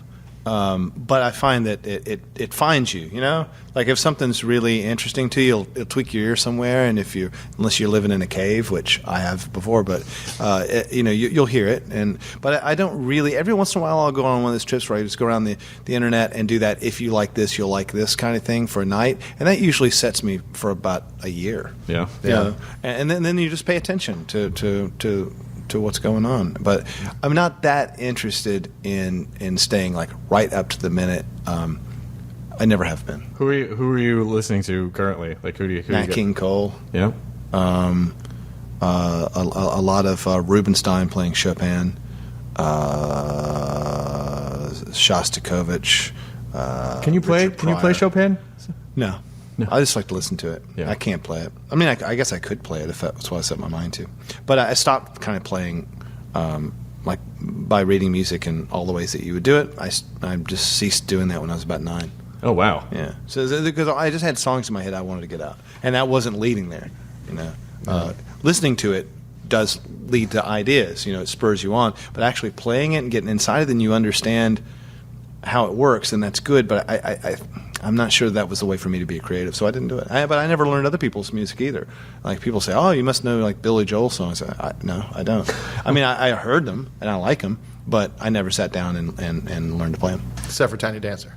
Tiny Dancer I learned because Elton was going to sit in at one of my gigs, which I had to cancel, which was I so regret that. Oh no, what happened? Well, I sat in with him in Adelaide at the Enormo Dome there, and we played the Bitches Back, and it was fun. I played on my little electric keyboard that they'd given me, and I'd look up, and he was like, playing his big one with his ass, and you just hear the crowd roar, and I was like, what's happening? And I'd look up, and he's he was so cool. He was just like such a ham, and then so it's like, okay, well, he was going to come sit in with me in Sydney, and I was like, holy shit, I got to learn one of his songs. I've never done that, so I learned Tiny Dancer. Unfortunately, we booked 2 shows there, and the promoter canceled one of them because we didn't sell tickets. Ben, I'm sorry to cancel your show. You didn't sell tickets. Yeah, tickets. And you're like, oh, that's so adorable. I don't mind that you're giving me horrible news. You bloody disgrace. What happened? So they just can't. They totally. Yeah, I mean, we kind of decided with him. It was one of the only gigs I've ever canceled. And we canceled because the first night sold really fast, and then they tried to sell the second night. For whatever reason, it just didn't happen at the Enmore Theater. So we shit-canned it, and Elton couldn't do that night. And so we just didn't do it. So I'd learned Tiny Dancer, and I was walking around with this cover that I knew. So I thought, well, I'll start doing it live. Do you find what I'm starting to notice in comedy with live shows is that there's a certain cultural penetration that you have in each city, and it's surprisingly consistent. Yeah, where it's like, I've sort of watched like, well, in the last couple of years, I sell this many tickets. Just in any city, it will be about this number. Yeah. Do you find that that's the same with music? Roughly. I mean, different territories or markets definitely is a little different, I think. Like I do better in the Northeast than I do, say, in the Southeast. Right. And I guess that's just cultural. I'm from the South. I don't know why they won't come out. I don't know. Not sure why, but for some reason I always identify more with the Yankees. Well, I think Jonesboro, Arkansas is probably a tough market to break into. Have you done that? No. Well, no. I've played in Arkansas and I feel like maybe Mississippi once. And then just some other comedy clubs like around Tennessee, and it's not. I mean, there are certainly people there who are our crowd. Yeah, they'll come out of the woodwork. But there's not a lot of them, really. Yeah. It's harder to get. Yeah, it's harder to get to a niche crowd anywhere, and in the South it is. It's going to be a little more niche because it's just culture a little different, and probably wouldn't be as good for you. Yeah. But the people that are there would probably love that you came and love what you Right. do. You know, you play for a small audience and they'd be more into it. I love that comedians say, I played this room or I played that room. It's Yeah. so old school. It is. It's cool. I mean, I it's don't know like how I'm else talking to- to Don Rickles or something. I don't know how else to. That's awesome. Yeah, I get. I don't know. talked there. I talked in front of these strangers. Yeah. I went up and said things at people's faces. I did comedy once, very recently. You did? What? Where? Well, it wasn't good. What? I was playing in Milwaukee. I was outside playing on a festival, and it started pissing down rain. It was probably dangerous for me to be out there, but the piano was absolutely soaked, and it wasn't my piano, and it was like buckets on the keyboard. I couldn't even keep my fingers on the keys, and it was just blowing, water everywhere. And so I thought, okay, no one stopped me, but I'm going to take it upon myself to just close the lid of the piano to save the pen block. But then the audience, I look out in the audience, and there's all these kids out there, and it's like 10,000 people. And they're getting soaked, and they deserve a good show. But I probably only play piano, so I thought, okay, I'm going to have to be a monkey for a little while, because I really feel guilty that they've come out. And I thought maybe the rain will pass. Wrong. It wasn't going to pass anytime soon. And so I picked up the mic, and I went out front. I said, I have a dream for my whole life to be a bad stand-up comic, and I would like you guys to boo everything. And I'm just going to, this is kind of Andy Kaufman, I'm just going to tell all the jokes I know very sincerely. I'm not telling you bad jokes. I'm doing the best that I can, but I want you to boo. And so they did for a little while, and then they started laughing at them. But they were terrible jokes, and they were all really dirty. And then I looked down, there's like, it's different to sing dirty words, and there's children in the Music audience. makes everything okay. It makes right. everything palatable. When you're standing there by yourself and you say something really foul, Yeah. you really kind of got to own it. Yeah. And I looked down, and there's these people, and I could tell they were pissed. They were like, he's really stepped over the line here. That fool stood out there and like started talking shit, and that's Right. bad. And the kids are there. And it actually felt really bad, because then I felt like I was only trying to kind of be somewhat of an entertainer and give these people their money's worth, but my piano was soaked, and I didn't want the piano rental place to have a bad piano, so I was going to go up and start. It started good, but I realized that you guys really, that's a tough gig. It wasn't even funny when they were booing me. It just felt bad. Yeah, even when you ask for it, Yeah, still even- like, it's oh, not- there's a mechanism that says that's not right. It's not right. I think that's right. Yeah, I pretend they were saying Bruce. Sure. Are they saying boo words? Booers, or they're ghosts haunting your theater. What was an example of a bad dirty joke that you told? Let's see. I told all the jokes I could remember. First of all, my first joke was, because it's the first joke that I remember from being a kid, because Mr. Pibb had just come out, and no one, quite knew what to make of it yet. And it's a big marketing thing. It tastes like Dr. Pepper and stuff. And the joke was, I was like third grade. I didn't understand it. Why does Mr. Pibb come in a can? Why? His wife died. See, no kid would really understand that joke. It's fine. That's a true joke grenade. That's like that's great. 15 years later. finally got it.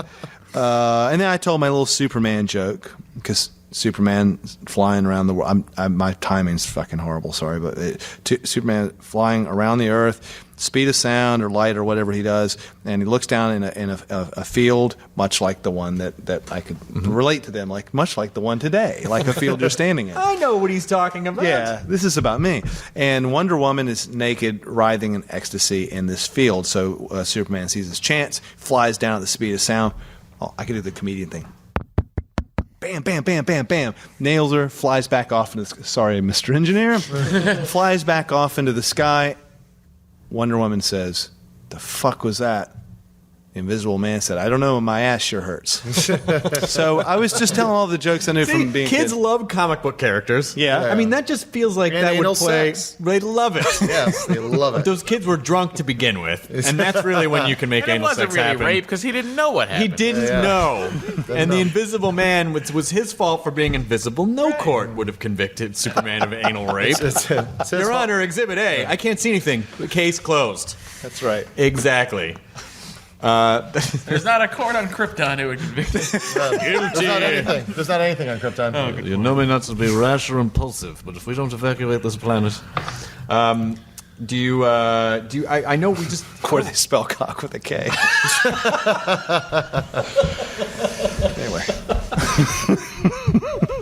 Did you end up doing songs at that show, or was it just like I'm just gonna get off stage now? My tour manager, who's a pretty funny guy, I was getting ready to walk off after it was done. He goes, I think you really better play another song. Because he meant, I think you better make this feel a little better because it didn't feel good. So I was like, okay. So I opened up the wet piano and played another song to kind of bring people back together through the miracle of music. And when you guys were like, Superman is flying around the earth, you just do the jokes but songs. Yeah, and then do it like modern. He nailed his ass. He nailed that ass. I'm telling you should try that sometime. You should take all those jokes, make them musical, and just weave them into a show. I think that would fucking destroy. That could be good. Oh, man, I had an idea like that the other day. I was thinking I should take... Did you ever hear... And I really like it, too, actually. I empathize with the guy.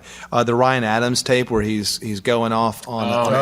Yeah. Does someone ask him to play... Does someone... No, you're thinking of the Summer of '69. When someone asked him to play Summer of '69 and he flips out. Yeah, I know the guy who paid people $50 every time that they would. He started it. He was it doesn't matter.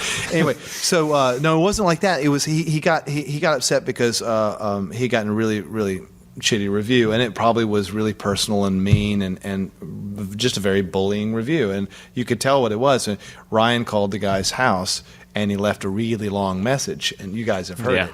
And I didn't hear it actually. Can you reference? Are you allowed to play that? Like, can you play that in your podcast? Yeah, We can play whatever we want. That's great. Well, because actually he had a lot of points. The guy had like Ryan had a lot of things. I know he could have been drunk. I don't know, but I thought it would be great to put that to music. That would be a good song. And I would credit him for lyrics. There's a really good there was this band called Hickey, a punk band from a while back that stole the trumpet from the band Voodoo Glow Skulls, which was like a ska punk band. But those guys are a bunch of jockey assholes, and they stole the trumpet. And like the guys from Hickey are very much like a very messed up drug addict punk band from the Bay Area. They stole the trumpet. Everyone knows they stole it. They played a show. Everyone knows. And then Voodoo Glow Skulls guys start calling. They find the number of one of the guys from Hickey and just start leaving death threats. Oh shit! And it's like we're with the U.S. thugs. We're gonna kill you, Hickey. You gonna fuck with the VGS? Like all this, machismo bullshit. And then what Hickey did was put out a split 7-inch. Hickey and the Voodoo Glow Skulls on side A and side Hickey, two of their best songs they ever recorded, some of the catchiest things they've ever did. Side B was all of those answering machine messages with a really shitty trumpet being played in the background. Let's see if this works. 11 a.m. December 19th. Hey, Jim. This is Ryan Adams. Just calling to say hi.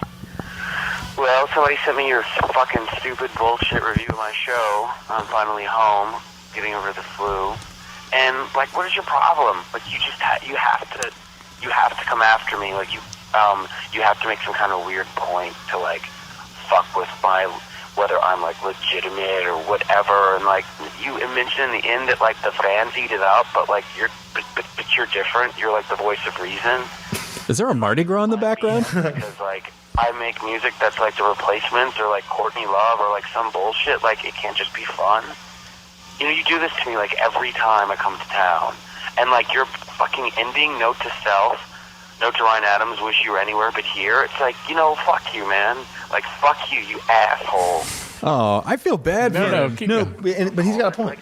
Nobody's interested. Nobody's interested in your bullshit. You obviously have a problem with me. Not with the music, because you can't refute it, obviously, because it's too fucking good, and you know it is. Well, I don't know if I would say that. Yeah, I mean, let it go. But you write about me every chance you can get.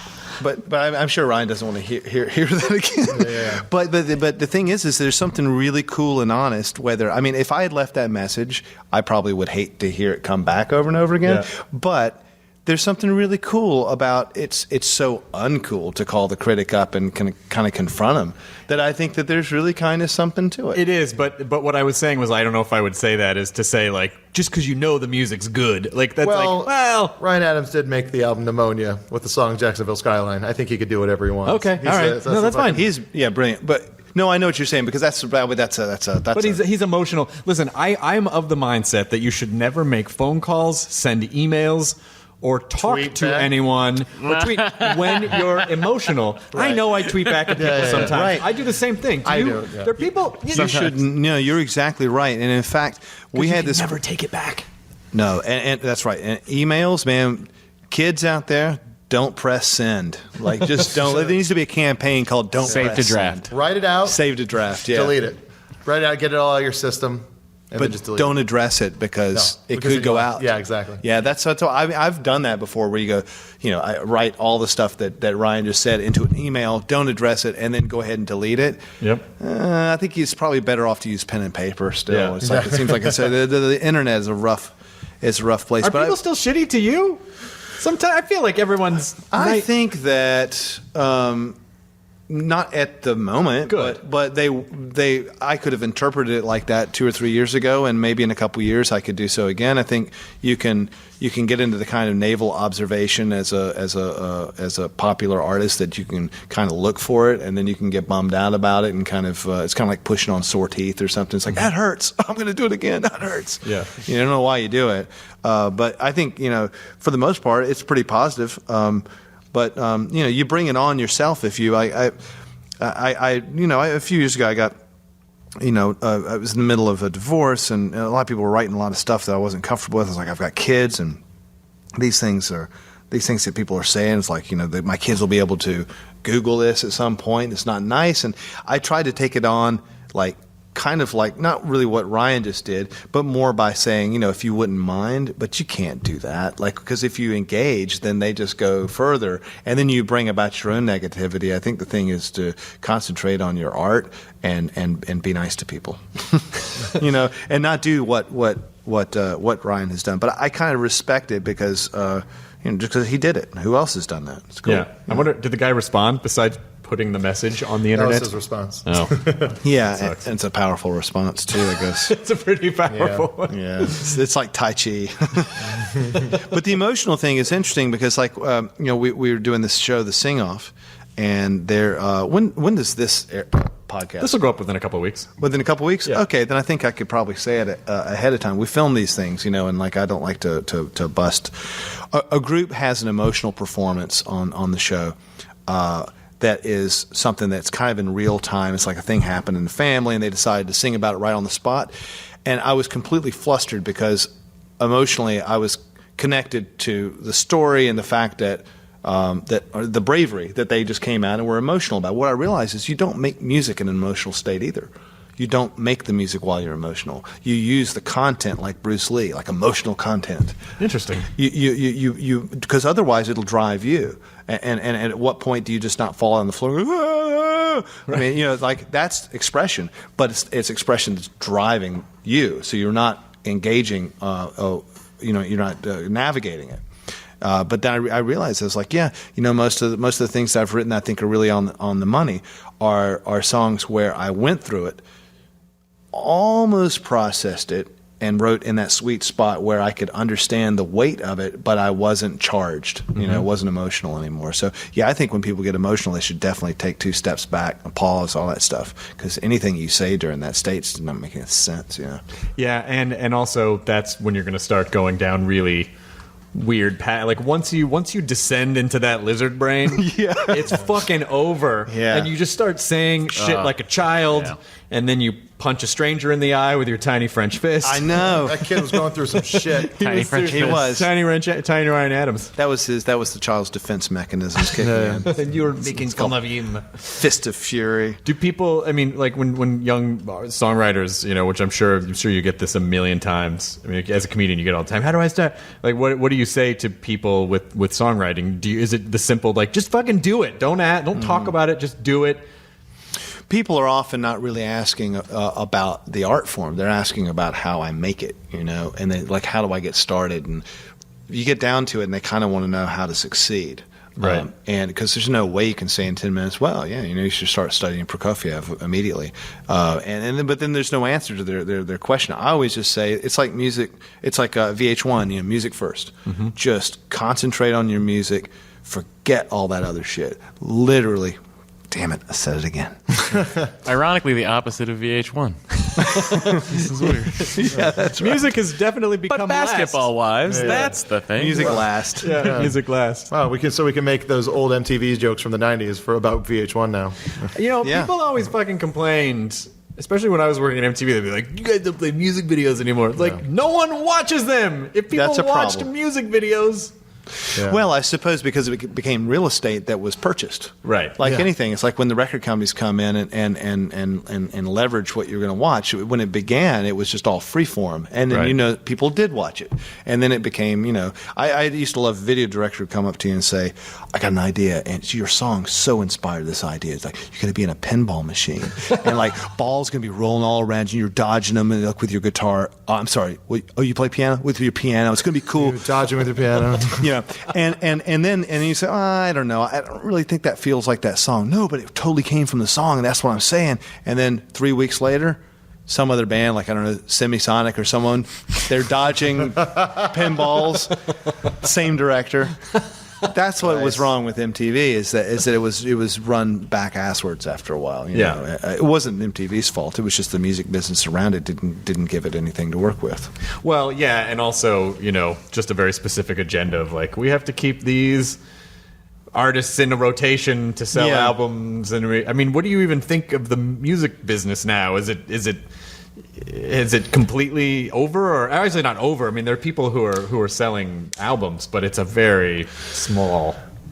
Yeah, because there's the music. It's like so it's like that Monty Python where there's the People's Front of Judea and then there's the People's Judea Judean People's Front, yeah. It is splintered off into so many little sections. There's the old music business proper, which kind of sells swatches or something. They sell something different, and then there's this music business that doesn't know how to collect the money, and it's a good music business. Like, that's where you hear all the great new stuff and like the things that we've talked about, like these artists, and you go, wow, that's really cool. They're broke, Right. They don't know how to do it exactly, and so I think I think now is a real golden time for music, but I don't think it's a golden time for the music industry. Right. There's a lot of good music out there right There's now. a lot of great music. You can find these bands now all over the country that like two of my favorite bands in the past couple of years. They all still have jobs. They don't go on tour. Yeah. They don't go anywhere because they have to work. And they knew coming into it. Yeah, That's the thing. and They they grew up still in do this it. era, Yeah. and so you're getting a really generous, honest thing from them. They're not like, when this breaks, God damn, I'm gonna be rolling in dough. Yeah. They're not thinking that, and there's something really nice about that. I think and they have access to get to you somehow. You found it. Like, somehow it came through the system, and that's why I think it's a golden age. It's not necessarily a golden age for musicians, and fewer and fewer musicians are going to get rich, and that we just have to suck that up. Big deal. Do you ever kind of wish, like, fuck, if I had in the 70s, Yeah. when they were just blowing money on like private jets and like no one even thought about it. Yeah. Like that. Is it that Joe AIDS Walsh wasn't song? a thing we worried about. No. Like, what a time. The 70s. What a time. That's it. That's a cool time. I mean, in the 90s when my band broke, the money was totally flowing. I mean, it was, that shit we just spent money. It was crazy. Like, we'd do a show, and we weren't a huge act, but we had a really big record deal, and we were in a big bidding war and all that kind of stuff, and people were flying me around on jets, and it was, it felt like all this money was going out, and it would always come in. And we would play like a show. I remember playing, I can't remember what, maybe it was Beacon Theater or something like that in New York, and we decided a couple nights before, let's just spend everything on pyro tonight. and we'll tell the guys to let it rip in ballads where we don't expect it. Squibs, concussions, all the stuff. Like, just let it rip. Like, it was like a rain of fire. Like, what was that called? What was the Rumsfeld? Everyone used to make fun Shock and of. awe. Shock and awe. Let's make this shock and awe. And it was scared the shit out of me. It blew me off the piano stool several times. And the kids in the front row, all this light looks like the 4th of July. And they're right in the middle of a sad song. And that chick cost $25,000 or something. Wow. Just for a joke. And That's what you're supposed. That is Second chorus of That's Smoke. Andy Kaufman-esque. Yeah. That's Andy Kaufman. You have to, You have to fuck cookies with and it. milk. Yes. In the buses. It is like that. It's a surprise. Again, it's a surprise. It's like something that you wouldn't guess. Maybe it gave some kids heart failure at 18 years old, but since they were drunk, they didn't even know it. And so do you feel like do you still feel like it requires energy to keep that stuff going, to keep the shows fresh, to keep or do you feel like it's vital for you to stay involved, to keep fucking around with formats like that? I don't know. I mean, I feel like I'm in a really nice little place where I go in not knowing exactly what to expect, and I can kind of be present with a different audience every night and take it somewhere there's form, like there would be in comedy. Like I seeing Bob Saget a few months ago, and I thought, man, there's no form to this. Like, he's just going. This guy, it's incredible. But then when I talked to him about it afterwards, he's like, no, there's form to that. There's places that I know that there's not going to be form for 7 minutes, but then I know when to jump out of it. So there is form. I do that. That's kind of the way that I do. I know I'm going into a time period where I'm going to make up a song. And so I make up a song on stage every night, but I know it's going to be called "Rock This Bitch" because that's my format. So I've got my title. The song will be completely different every time, and it'll have a lot to do with what the audience is thinking and what we're all together in the same place. So I don't feel like I have to do stunts, like spend $30,000 on pyro. But I do. I mean, Improv Everywhere, came out and did a couple funny things with us in New York, and that was good fun. But that's the last time I think I've done anything like kind of sort of comedy driven. Do you know Reggie Watts? Oh, he's great, man. Yeah, I tried to get him before he's gotten expensive now. Yeah, he got real expensive. He got expensive. But I feel like he would do something with you. Well, I asked him. We had this whole line of emails from a few years ago where I was like, man, we got to get you open some shows, and so we're talking dates and stuff, and then all of a sudden it's like, I'm open up for Obama now. So okay, great. You take it away. That's too bad. No, I think it's really fantastic that someone as talented as him is and getting recognized. Yeah. Well, it's just part of our digital culture. I mean, it would have been difficult. Although he's one of those guys that you would have seen like on Tonight Show, like in the 80s, like doing. And doing now awesome from his stuff. album "Fuck Shit Stack." Ready. So I want to have you do. Oh, but before do you mind doing a song? Or two? I don't mind. Can I take a piss? Yeah, sure. Okay. Well, do you leave the mics open for that and you guys talk for a while, or Could do you take it into the bathroom with you? Yeah. Oh, yeah, sure. Let's go. Yeah. Like that, like in The Naked Gun. Yeah, just like in a Naked Gun. And now the engineer's going, these assholes. I'm gonna have to run a wire. All the way out to the... Go take a pee. I'll go do that, and you guys can talk amongst We'll talk yourselves. about you. Sure. And I've come to see if I can play it. Shimmering cymbals. Here at the Nerdist, Shimmering. here at the Nerdist Studios, What? is the Ben Folds is Why does the music always spike up? I spike up because they Is it the bandwidth or? well, it. I Could, bet they have some ducking turned on, like some automated ducking, and then as soon as someone stops talking, Then just it jacks shoots right out. back up. It's Yeah. irritating. That's why I hate. That's why I don't like listening to Morning Becomes Eclectic. I always notice that. I always notice that too. I just imagine Nick Harcourt going, and then just every time. It has been a while because it's Jason Bentley now. Jason Bentley, sorry. Yeah. Ben Folds here in the Nerdist Studios. Ben, what song are you going to play for us today on the? You're just breathing on the microphone now. What? I'm sorry. You're not saying words. I was just playing around with what you were saying. Superman was flying around the world. Superman was flying around the world looking for something, not really sure what, till he saw Wonder Woman writhing in ecstasy. Then he came down from the sky. He's a fucking machine. Wonder Woman asked, what was that? The Invisible Man said, I don't know, but my asshole hurts. That's a good song. A classic. That's how the fuck you write a song. A classic. So I don't know what do you want me to play? Because I don't want to order you around. I think you should play whatever you. I don't feel like doing it. I can't think of anything that I would just sit down and play right now, so I'm not going to.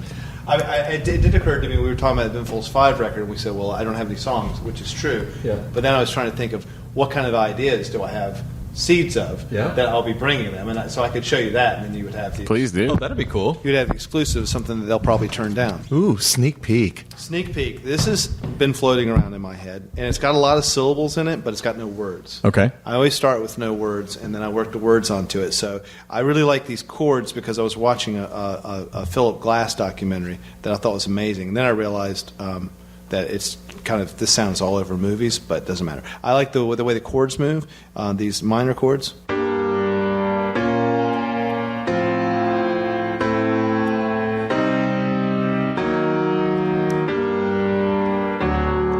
It's like that. So then the melody I hear in my head is.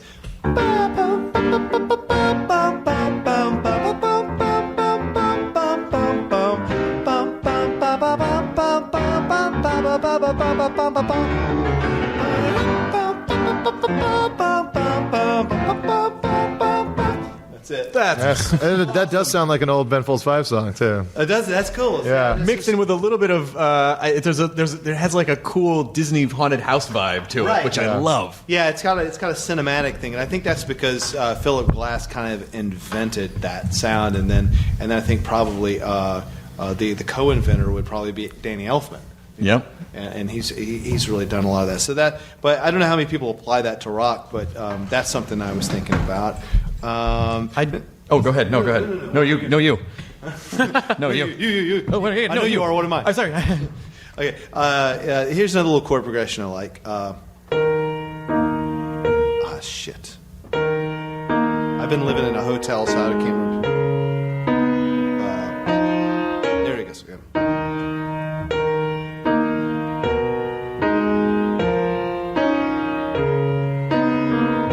Just that. So these are the kind of things that Gorgeous. stick in my head. Chris Hardwick on the Nerdist, yeah, he's a badass motherfucker. New theme song. Can I request something? Sure. Is that okay? Yeah. I love philosophy so much. Okay, I will try that.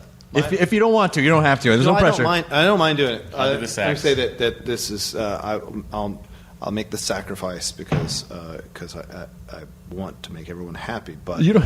Or you could depress. we could all start to cry and listen to Fred Jones. No. I played Bardo, and I just did it sort of quasi unannounced, sort of like just like a few days before. Yeah. And I forgot to bring my little finger wraps. Oh. And I beat the shit out of my hands, and so I may not play as hard because it'll hurt. But Well, I don't want you to hurt yourself if you. it's okay. I'll play it in minor.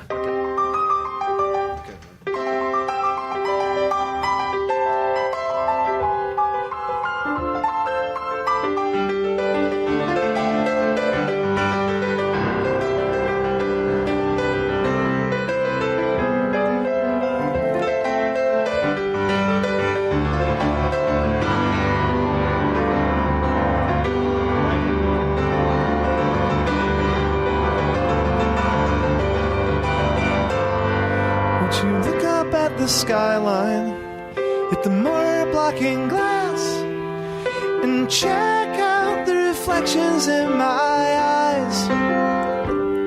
You see, they always used to be there, even when there's always grass, and I sang and danced about a high rise, and you were laughing at my helmet hat, laughing at my torch.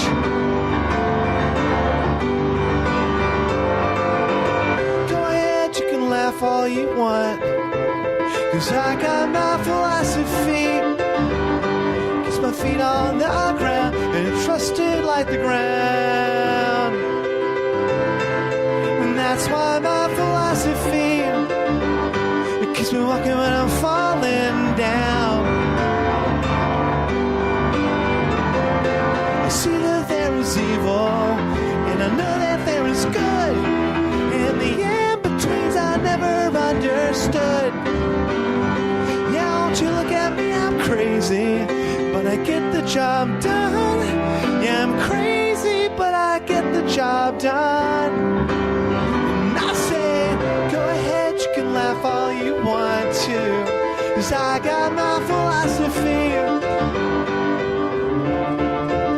And I trust it like the ground.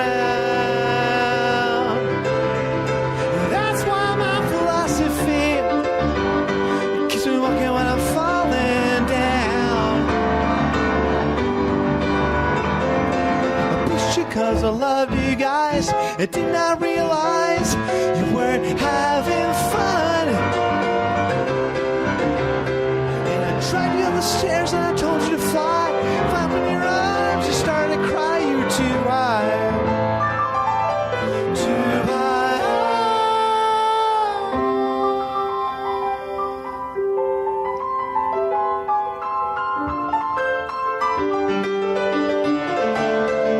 You took this off for granted. You take the motor blocking glass, and you forget the speech that moves the stone.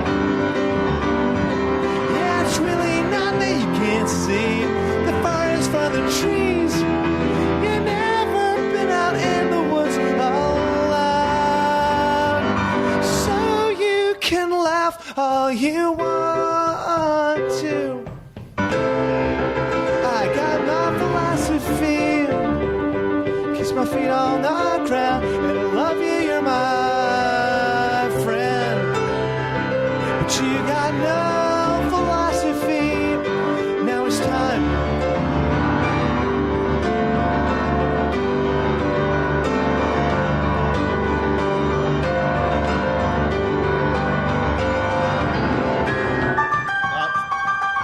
I forgot what key that was in.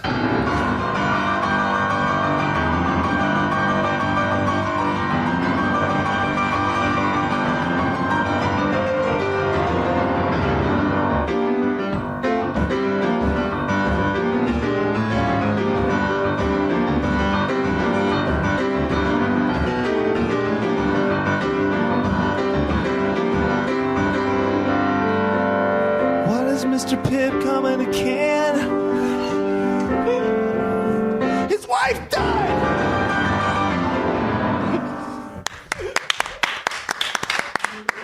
Oh my God, fantastic! You have to start ending all of your songs with Like Wesley Willis used to end by yelling, "Blockbuster, what a difference." yeah. Wesley Willis. Wheaties, breakfast of champions. How's your hand? Is it okay? That's all right. Yeah, It's they're not bad? doing okay. That was fucking phenomenal. That was really and awesome. watching your fingers from here is insane. Is it Spider-Man time for you? Like in that sense where like your hands are just moving in slow motion, but to everyone else it looks really fast. Well, I will say, when I see a video back every once in a while, it doesn't look like what I think I'm doing. It looks a lot faster and more impressive than what it seems like is not. Yeah, it's not. Yeah, I don't know why that is. It's because I'm not really that fast, but it looks like it is. It seems that way. Because I know a lot of drummers. When I studied percussion, and the drummers' hands are just so fast, and I'm definitely not in the upper 90th percentile of fast or anything like that. Well, it's fucking insane to watch from right here. Can we request one more song and then we'll let you go and then we won't force you to perform for us? Yeah. Jonah, you should really pick the. I don't know. It's too many to pick. Fred Jones Part 1, but that might just bring everybody down. Oh, the cigarette? Or that's two. Sorry, Fred Jones Part 2. The one from Rockin' the Suburbs. Right. You know what I'd like to do though? What? I mean, engineer nerd. What? Mr. Engineer, can I take that SM57 and put it here and forget the audix? Would you mind? That's okay. Are you ready? It's going to pop out. Taking it out. 1, 2. There we go. Can I pull this one out? Yeah, I would make records on a 57. I don't think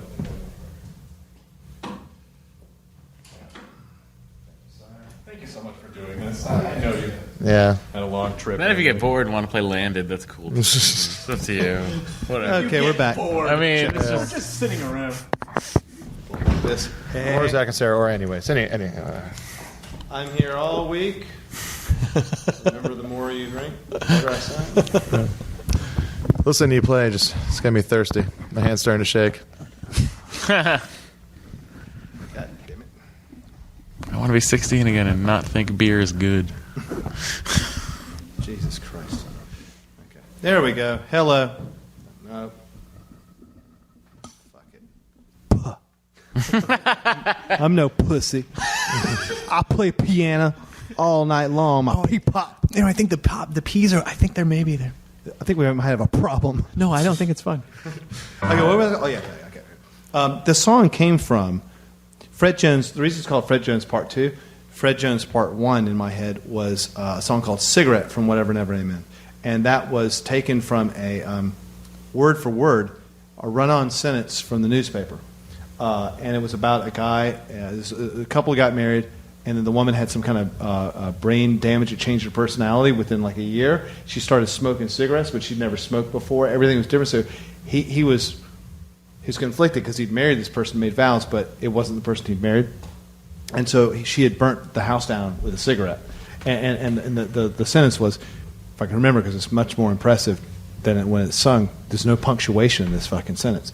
It said, Fred Jones was worn out from caring for his often screaming and crying wife during the night, but he couldn't sleep at night for fear that she, in a stupor from the drugs that wouldn't ease the pain, would set the house ablaze with a cigarette. Wow. And that was in the paper, and I thought, well, that's an intense sentence. It says a lot. So I just put this music to the wind.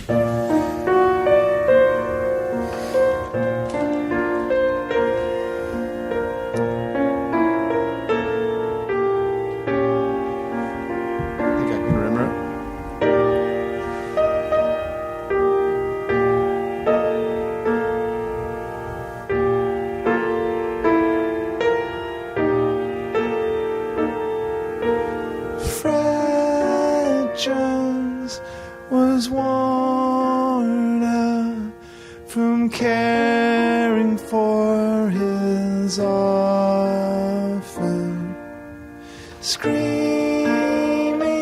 and crying wife during the day, but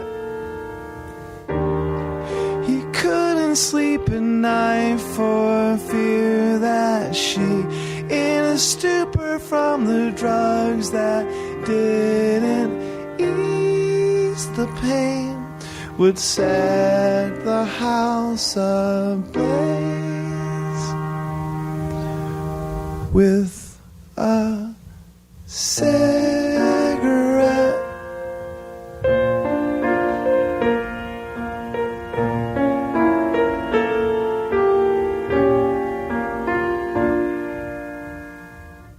Basically remembered the chords, but that's where it came from. Yeah. And then so I was thinking of back in 1999. I was thinking about how the newspaper business was going to be out, you know, and one case of an old style newspaper editor who had been, you know, kind of corporately laid off at the takeover, and just the whole idea that the guy had worked there for so long and then he was gone. So it's just a real kind of working class sort of song.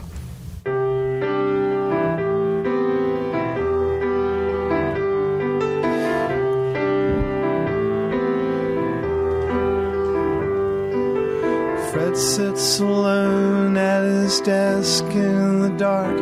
There's an awkward young shadow who waits in the hall.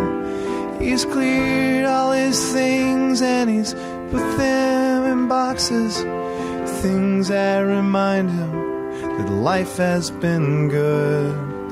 25 years he's worked at the paper. A man's here to take him downstairs. And I'm sorry, Mr. Jones, it's time.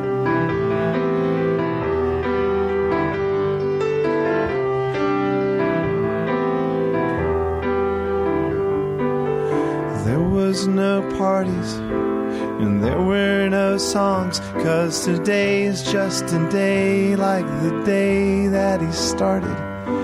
And no one left here knows his first name, yeah, and life barrels on like a runaway train where the passengers change. They don't change anything. You get off, someone else can't get on. And I'm sorry, Mr. Jones, it's time.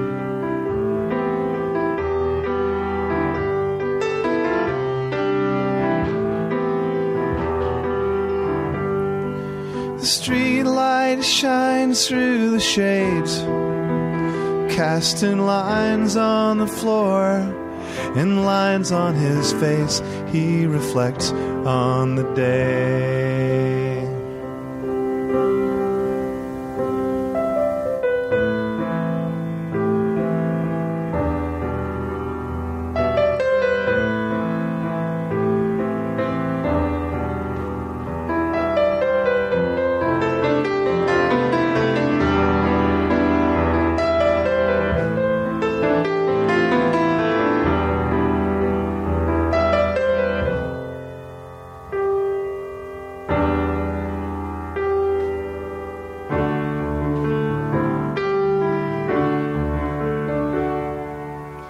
Fred gets his paints out and goes to the basement, projecting some slides onto a plain white canvas and traces it, fills in the spaces. He turns off the slides and it doesn't look right. Yeah, and all of these bastards have taken his place.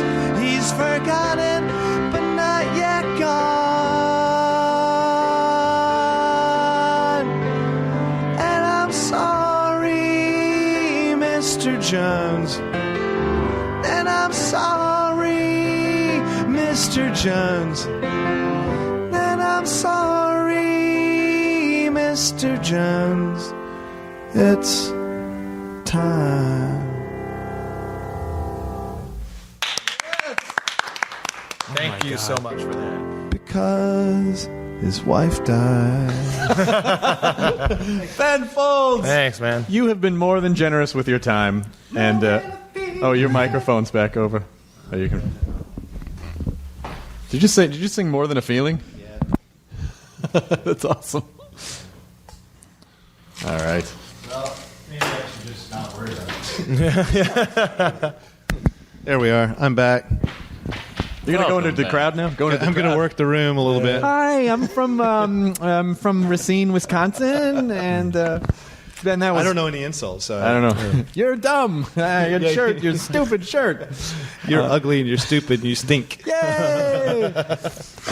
Anyway, you've been more than generous with your time, and I don't want to. We want to let you go, but thank you so much. Yeah, just 5 more songs, and then we can just get out of here. We played a show last night. Took a helicopter tour of Los Angeles. Yeah. Oh, neat. Which was amazing. I've always wanted to do that. That always looks like You should go. I'll plug him right now because I thought that woman was amazing. It's JJ Helicopters. Really? And the Hitomi runs the joint, and she come in, she takes your credit card in her flight suit, she does the booking and everything, and then she just goes out and gets in the helicopter and cranks it up, and you fly off. That's it. That's awesome. So cool. Do you go to the down to the coast? Like where's the? We flew everywhere. Me and my kids. We flew. Started out kind of over Redondo Beach, and then flew through downtown and Silver Lake, and came back down Sunset Boulevard. And we were like 400 feet over the ground some of the time. That's great. And people could wave and stuff. It was really cool. That's awesome. Must really put the city in perspective and kind of lay it out nicely. Yeah, as you point out, it shows you how bad traffic is because you get you get everywhere so fast. Yeah. You need to have a helicopter. Where's our fucking flying cars? It's 2011 for crap's sake. I know. Let's just buy a helicopter. We'll pull together. All right. We'll buy a we should be able to do that. Ben, thank you so much for being here. No this worries. It's an Thanks, absolute man. pleasure. Appreciate it. Glad we finally did it. Enjoy your burrito, everyone. That's something we say at the end of the show. Oh, enjoy your burrito. Yay! That was incredible. Now leaving Nerdist.com. Enjoy your burrito. This episode of the Nerdist Podcast is brought to you by GoToMeeting. Today's mobile world makes easy-to-use collaboration software more than nice to have. It's a necessity. For your free 30-day trial, visit GoToMeeting.com and enter the promo code NERDIST.